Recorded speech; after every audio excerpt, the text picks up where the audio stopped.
because it immediately cancels and you just return straight into a neutral state. Yeah. See, what's crazy to me is that there's just like, you have players like Malachi who are like, I don't really use stuff like that.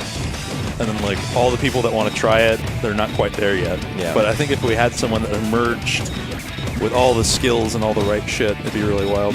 And Deku's is really good about abusing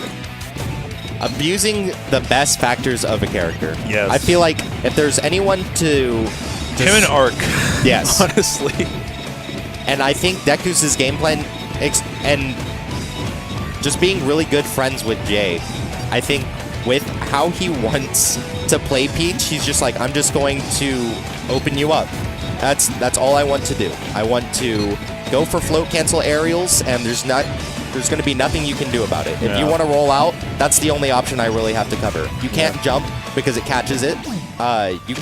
If you try to roll, then the float on the invest, he doesn't have to float cancel at that point. Yeah, he is so rushed down. But this is going to be interesting because Da has come out really strongly. Apparently, he's usually a very busy man with work, which is why we don't see him in IaB. Which I think would be really good to have a solid Game & Watch in the area. Because there are certain characters we just don't get. Wow, that might be it. Like Peach and like Game & Watch. Wow. All right. Getting his hammers together. He's got an odd on deck with a 7 and a 6 being his last ones. Not a huge chance of a 9, but always worth to see. Yeah, and besides, the other ones aren't too bad either. An Alchemist having to play very peculiar. There's a lot of abuse that Game & Watch has, especially on characters like Donkey Kong, just because they're so big. Bacon is probably one of the best tools that we can see in neutral from Da at this point. Bacon's just an amazing neutral tool. Like, in general, if you watch Pikmin, if you watch LZ, I miss LZ's Game & Watch. I hate Game & Watch, but LZ's Game & Watch is nuts because he will find so many minute opportunities to use his tools, like Bacon. SDI out, boy, you can't do anything. There you go. But yeah, him and Pikmin both will just like use it after like an up air. It's just, it's gross. Oh, Willikers. I think that actually saved him. It might have, but with the edge guard. Yeah. All right, 6 and 4, odd on deck. That's still like, you know, 1 in 4 chance, but. And it's one of the big factors of LZ's play, especially with Bacon, is that Battlefield was arguably his best stage just because he was able to go for rising. He would go for rising up air, shield drop into Bacon, and then he would triple Bacon, put you into shield stun, and then immediately go for any form of punish option. And it's just because of how strong Bacon is as a projectile. Yeah, it's really, really enormous and scary. All right, Alchemist isn't doing horribly. I know that he has had, like, Da used to be Houston, I believe. Or was that Dot? I think Dot was Houston. I don't think Da was. Snooklet, though. I mean, they do have Game & Watches. Yeah, good shield. Okay, so what are your thoughts on Game & Watch back here? Because I think it's hilariously good. I think it's incredible on big bodies like this. If you are predicting it, the SDI multiplier isn't that big. It's like in the sweet middle, so you are able to immediately get out of it. SDI up, I think, is the best way to get out of back air. Oh, wow. Got out. I think the craziest thing about it is just how good of a DI mix-up it can be. Oh, yeah, most definitely. Yeah. I think the last hit in air is probably one of the best hits for Game & Watch's back air that you could honestly aim for because it has that launching quality to it. There you go. Yeah. Okay, 45% is not terrible, but honestly, Game & Watch just combos everybody at any percent. And with a Giant Punch on deck, going towards the platform and opting for the corner is probably not the best position you have, especially against Game & Watch. Oh, wow. That raw grab. Because we saw him opt for the Bacon, but with a grab. Yeah, great delay from Bucket. He's got no jump. That's going to save him. That was so bold. He was looking for that roll. That's actually horrifying, but he's going to get punched. Alchemist with a little bit of pop off. Let's go. Yeah, and he had to make sure that he full hopped cargo up through up into Giant Punch just to gain that height, so Game & Watch could die off the top, just to abuse the floatiness. You gotta punish that boy for being thin.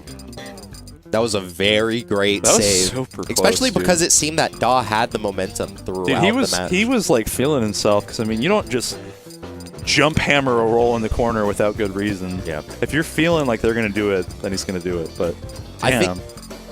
I honestly think Daw has it on the bigger stages. Yeah, I don't like Game & Watch on big stages. One, because he lives. Two, because catching him's a bitch. And the bans from Alchemist are very smart, making sure to get rid of the platforms, make it so you're not stuck on an island against such a strong Game & Watch proponent like what we were discussing previously, Bacon. Yeah. I do think FOD's one of the better stages for Game & Watch. What? 20% forward smash? That's thick, man. Just grabbing 2D, man, both hands. Like, if he gets clapped together, does he feel anything? Yeah, he's already flat Stanley. Like, I was about to say, playing against 2D, man, you have to be a pretty smart gorilla. Wait, do we get Dakpo rule here? Because can you see the bacon on the black parts? I can't see the bacon on the black parts. It's that, and it blends in with the crystals at the right angle. I don't know how to feel about that, man, but looks like Joey's going to go ahead and deal with it. That was actually really good. Yep. Oh, opting for the light hit on the back air. Wow, forward tilt. All right. Doesn't have a jump, but just goes for back air. Wow, what a great DI. Swipe them away, make sure that no contingencies, no risks. Yeah. I know Alchemist. I know. We need to get 10 KO on him, too, because that is... Hunter, do we have 10 KO on Alchemist? Do we have that symbol in our little banks? Oh, he only got a 1. That was actually really rough. But he is a part of a crew, and we should acknowledge that. It's all good. Very, very consistent, though. Making sure the comeback potential. Oh, the regrabs. Yeah. Really good understanding there on the DI. Daw DIing away. So this does become a little difficult from Daw, but it's obvious that Alchemist hasn't practiced his punishes on floaties with cargo forward throw and cargo back throw, which is a strong DI mix-up. Yeah. I know that Jake, when Jake was thinking more seriously about picking up DK as a secondary, was talking to Thunders about it, and you can actually get like cargo forward throw giant punch on some floaties. It's like at the mid percent. I think it would have to be 70 to 90. Yeah. About where he is at right now. Wow. Giant punch in neutral. Yeah, and it's just reactable when seeing Daw go for the jump bacon. All right. Good crouch cancel there, but won't quite kill. Ooh, just the tip of the toe. Yeah, no form of whiff punish coming out from Daw, but we do see. It looks like it was like a form of tick forward smash. Yeah, he did jabs, and like if the platform had gone up any higher, I don't think he would have got. Excuse me. Dash attack up smash. Sometimes these things just happen. But if it had gone up any further, like it did at secondary height, I think he wouldn't have been able to get that. Good spacing on that down air. Gaming Watch got that juicy aerial drift. Woo. Calling out the double jump. Yeah. That's a risky maneuver, too. Yeah. It's like, what if he just forward airs you for it? Exactly. Oh. And we haven't been seeing a lot of horizontal pressure coming out from Daw. Some form of, like, shuffle fair coming out, just well-spaced. It doesn't... I don't think DK would be able to punish. Yeah, I think that, like, he's using, like, bacon fairly sparingly. Like, not nearly as aggressive as you want to in this matchup. He's kind of just going in. He's doing the like, I have a good understanding of my character's combo game and I want to get to it. Back there. Yep. Oh. Yep. Could have shielded there. Opted for down smash.